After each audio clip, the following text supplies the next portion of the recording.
Y a esta hora de la noche se encuentra ya con nosotros el secretario nacional de Comunicación, Andrés Michelena, para ofrecernos más detalles sobre la desclasificación de este audio de la reunión del COSEFPE mantenida el pasado 17 de abril del año pasado. Buenas noches, señor secretario, gracias por estar con nosotros. ¿Qué revela ya el conocimiento público de la integridad de este audio del presidente en la reunión del 17 de abril pasado, del 2018 del COSEFPE? Bueno, Fabricio, gracias por la invitación. Yo creo que queda claro, y esto hay que hacerlo y tomarlo con toda la madurez y responsabilidad que amerita el periodismo ecuatoriano. El presidente de la República y el gobierno en sí ha trabajado en una propuesta propia del presidente que ha sido desmontar todo este aparataje perverso de una ley de comunicación que era una ley mordaza. El presidente desde el primer día de su gobierno y en campaña ofreció hacer una reforma a la ley de comunicación. Hemos trabajado, fue enviada en mayo de este año y fue aprobada recientemente en diciembre por la Asamblea. Esto ha permitido que ustedes, los medios de comunicación, los periodistas, tengan libertad para hacer su trabajo, libertad para ejercer la profesión, libertad para expresarse, pero siempre y cuando lo hagamos con responsabilidad. En este caso hay dos inconvenientes graves. El uno es que se hizo un trabajo periodístico a través de un equipo de periodistas serios, como es el señor Vivanco y el señor Boscan, que lastimosamente cometieron un error: publicar una frase, un fragmento, una filtración de un audio del presidente de la República mutilado, en el cual, si se lo veía o se lo escuchaba como estaba propuesto, era un presidente que no había trabajado por salvar la vida de 3 ecuatorianos. Ahora que el presidente ha desclasificado la información y vemos el contexto de la creación del presidente, tenemos claro que hay un presidente que hizo todo lo posible por salvar la vida de 3 ecuatorianos. ¿Qué hizo todo? Absolutamente todo lo que el gobierno hizo, todo lo que el presidente instruyó que se haga, toda la buena fe del gobierno, del presidente, de sus ministros y del pueblo ecuatoriano de negociar con delincuentes. Lo hicimos porque fue la primera vez que Ecuador se enfrentaba a este tipo de delincuencia, y lo hicimos de buena fe.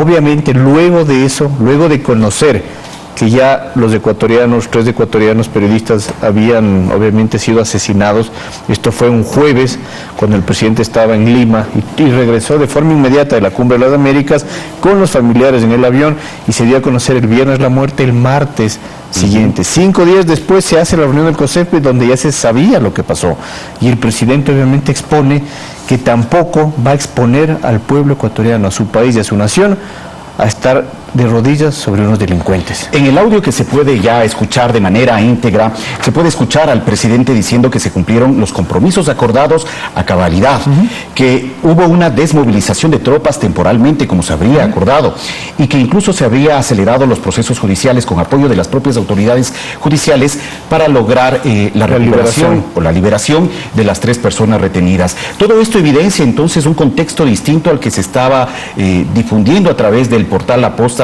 con ese fragmento de esa conversación. Por supuesto, y esto nosotros queremos hacerlo no como una clase de periodismo, no como una clase de comunicación. Esto simplemente es un proceso. Nosotros como gobierno tenemos toda la madurez y la responsabilidad de, juntos con todos los ecuatorianos, hacer de este país un país libre, un país con una libertad de expresión responsable. Ahora queda en manos de ustedes, como dijo hoy el presidente. Nosotros hemos hecho todo lo posible para que haya la libertad de expresión, hemos hecho la reforma, y hoy queda en manos de la prensa y de los periodistas de hacerlo con responsabilidad. Y esto no es un impasse, no es un momento difícil para quienes, para las familias de los 3 asesinados, quienes alguna vez pudieron haber escuchado este audio mutilado del presidente de la República y pueden haber tenido un sentimiento contrario a lo que pasó. Hoy, y sí pido a los familiares que escuchen el audio completo del presidente de la República y sepan la buena fe y la buena intención que tuvo el presidente de la República, su gobierno, y que cumplieron absolutamente con todo lo que pidieron los delincuentes para liberar a los 3 periodistas ecuatorianos. Incluso el propio presidente de la República fue quien solicitó que se desclasifique esta información para el conocimiento del público en general. Bueno, más allá de eso, el presidente ha solicitado que se desclasifique hace varios meses ya y se dio alguna información, pero en este caso obviamente tenía que ser la palabra que estaba mutilada del presidente versus un contexto completo de lo que ha dicho el presidente. Hemos iniciado un proceso de reforma, insisto, y vuelvo a la ley de comunicación. Hoy he conversado con el señor Vivanco sobre este tema, y lo único que esperamos es que cuando hay errores se reconozcan que hay errores. Nosotros no perseguimos a nadie, no vamos a perseguir absolutamente a nadie, pero sí queda claro que hay un proceso de investigación de oficio de la Fiscalía, no para el periodista, sino para el servidor público que filtró la información, una información totalmente muy delicada para la seguridad del país, lo filtró. Ese servidor público que tuvo la infamia de filtrar un documento reservado de una reunión que juramentamos los que entramos para que sea clasificada como reservada, y lo hizo, tendrá que ser investigado, y obviamente ese señor tiene, de acuerdo al COIP, hasta una pena de 10 años de prisión.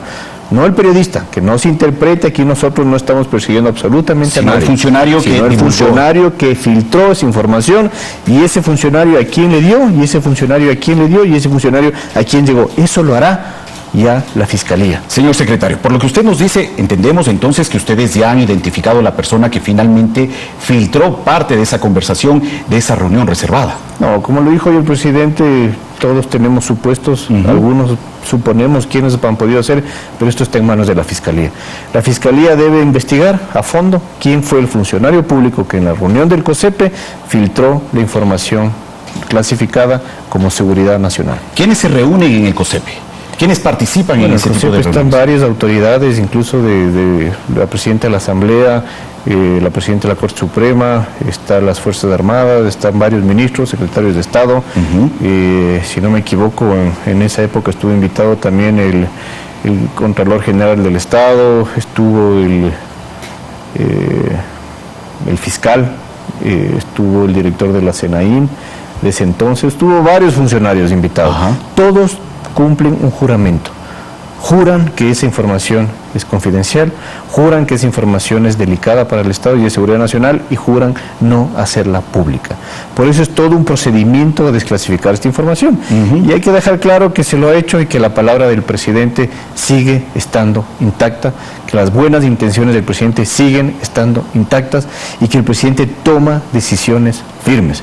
El momento en que se hizo una negociación donde nosotros creíamos y queríamos que los 3 periodistas ecuatorianos regresen al Ecuador con vida, hicimos todo lo que estuvo en nuestras manos y más. Hicimos hasta más. Tratar de hacer que la justicia cumpla con lo que tenga que hacer para que puedan quedar libres delincuentes de la banda del Guacho por salvaguardar la vida de 3 ecuatorianos. El momento en que ya supimos que los 3 periodistas fueron asesinados, hay una reunión de COSEPE. 5 días después, el presidente explica y dice lo que ha pasado, y ahora sí toma una decisión que nadie puede arrinconar a un Estado, a un país y por un gobierno. Y por ende se tomarán las decisiones correspondientes.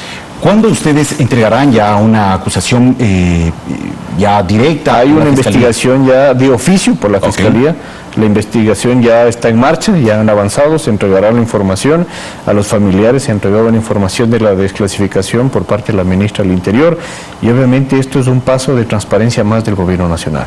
Y que se tenga claro que si avanzamos hacia una ley de comunicación que dé libertad, también que dé responsabilidad. Completamente. Totalmente responsable. Y obviamente los periodistas deben convertirse en un referente para la sociedad, un referente de la verdad, un referente de los contenidos, obviamente casi perfectos sobre lo que algo se puede decir, y que dejemos de suponer, que dejemos de los ecuatorianos de suponer, de acusar, de señalar. Aquí hay un proceso que hay que aprenderlo a respetar. Ya no son los 10 años anteriores. Esto es un país democrático, un Estado de Derecho democrático absoluto, donde se respete el pensamiento de los demás, pero sin obviamente mentir, sin difamar y sin hacer supuestos. Usted nos ha dicho hace poco que ha mantenido también una conversación con el señor Vivanco sobre este tema. Esto también evidencia ya un nuevo momento que se vive entre el poder, entre el gobierno y el sector de la prensa, un momento de madurez para poder tratar este tipo de temas. ¿Cómo fue esa conversación? ¿Qué tipo de términos se discutieron en esa conversación que usted mantuvo? Bueno, con total respeto, simplemente mi llamada fue para pedir que tanto como ellos publicaron una versión incompleta de una declaración del presidente, que hoy por favor publiquen la versión completa del presidente. Eso es todo, que se cumpla. Si hubo un error, hubo una omisión o faltó cierta investigación o contrastación de información, hoy que está completa, que por favor se la publique, y que seguimos trabajando en las mejores relaciones, con el mayor respeto absoluto y obviamente con la apertura que se debe. Si queremos cambiar el país, Todos tenemos que hacer cada uno lo que le compete. Si cada uno hace lo que le compete a cada ecuatoriano, solo así los 17 millones de ecuatorianos podremos cambiar el país. Y sin duda es una evidencia de esta nueva relación gobierno-prensa, donde hay sin duda un respeto al trabajo periodístico, a pesar de estas discrepancias que puedan existir. Por supuesto, habrá errores, todos cometemos errores, todos somos humanos, tanto el gobierno como los periodistas, la prensa y los medios cometerán errores alguna vez. Habrá divergencias, sin duda, pero eso no significa que somos enemigos, o eso no significa que no vamos a trabajar más. No, lo haremos, trataremos de saltar los errores, corregir los errores, no volver a caer en estos errores y obviamente hacer el mejor trabajo. Y la oportunidad que tenemos ahora no es del gobierno, no es del presidente, es de todos los ecuatorianos. Y si no asumimos cada uno su papel, obviamente seguiremos cada uno en su trinchera tratando de apuntar hacia las escopetas de los otros, y no es así. Las acciones judiciales que ahora se emprenden en torno a este caso que preocupa, que genera mucha preocupación, como lo ha dicho hoy temprano el señor presidente, se encaminan entonces a quien filtró parte de esa conversación, más no a la plataforma, al medio digital que difundió parte de la conversación. El medio digital tendrá que hacer lo que ellos consideran, ya teniendo la información completa del presidente de su versión, y obviamente la Fiscalía tendrá que investigar cuál es el funcionario público que filtró la información, y de acuerdo al COIP hasta puede tener 10 años de prisión. Bueno, es importante también recordar que estamos a pocos días de celebrar el Día del Periodista aquí, el 5 de enero, y tenemos un trámite de reformas a la Ley Orgánica de Comunicación. Estamos a la espera de un pronunciamiento del Poder Ejecutivo sobre este tema. ¿Cómo se avisora este pronunciamiento del presidente sobre las reformas que se han observado en el Poder Legislativo? Bueno, hay que dejar claro que esta propuesta es del presidente. Quien envió la reforma a la Ley de Comunicación es el presidente Lenín Moreno, quien propuso el cambio y desmontar todo este aparataje perverso fue hecho por el presidente de la República. No lo hizo nadie más que el presidente. Hay que dejar claro que esto ha sido una iniciativa del gobierno. Esto pasó a la Asamblea y la Asamblea casi un 80% ha coincidido con lo que nosotros hemos presentado. Ahora hay 4 o 5 puntos que seguiremos discutiendo. Todavía hay un tiempo de 14 días para que el presidente se pronuncie sobre el veto parcial que pueda haber. Y obviamente hay temas, como lo ha dicho el presidente, nosotros vamos a cumplir estándares internacionales. Queremos que la ley cumpla la libertad de expresión con estándares internacionales y que cada cuerpo legal que no esté enmarcado en este objetivo tiene que ir al cuerpo legal que debe ser.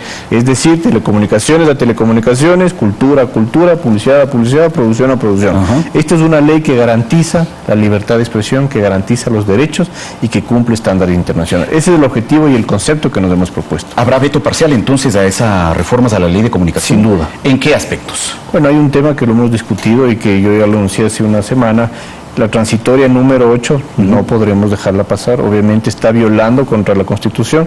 La Constitución establece estándares transparentes y sencillos para la adjudicación de frecuencias. Y no necesariamente dice hágase un concurso con las 1.600 frecuencias. No dice eso a ningún momento. El Ejecutivo lo que hizo el régimen anterior es meter a todos los medios en una sola canasta, hacer un solo proceso y mantener en ascuas a casi 1.600 medios de comunicación para la adquisición de frecuencias. Eso no dice la Constitución, dice busque los mecanismos más transparentes que pueda.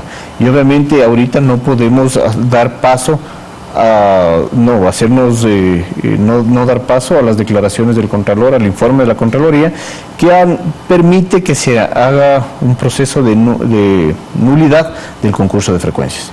Eso hay que dejar claro que hay 2 momentos. Hay 506 frecuencias que están en el aire, que tienen su derecho a tener una frecuencia y que este gobierno va a ser el método más eficaz y más transparente para que puedan asignar sus frecuencias. Y hay 277 frecuencias que deben ser revisadas uno por uno como manda el informe de Contraloría. Eso tendrá que hacerlo. Obvio. Y hay medios de comunicación que no pueden tener licencias temporales y que las licencias temporales tienen que entrar inmediatamente a un concurso. Con eso resolvemos todo el proceso de frecuencias. No queremos hacer como los gobiernos anteriores, no queremos hacer como el gobierno anterior, queremos que este sea un proceso totalmente transparente, nítido, eficaz y eficiente. ¿Algún otro aspecto a vetar por parte del Ejecutivo?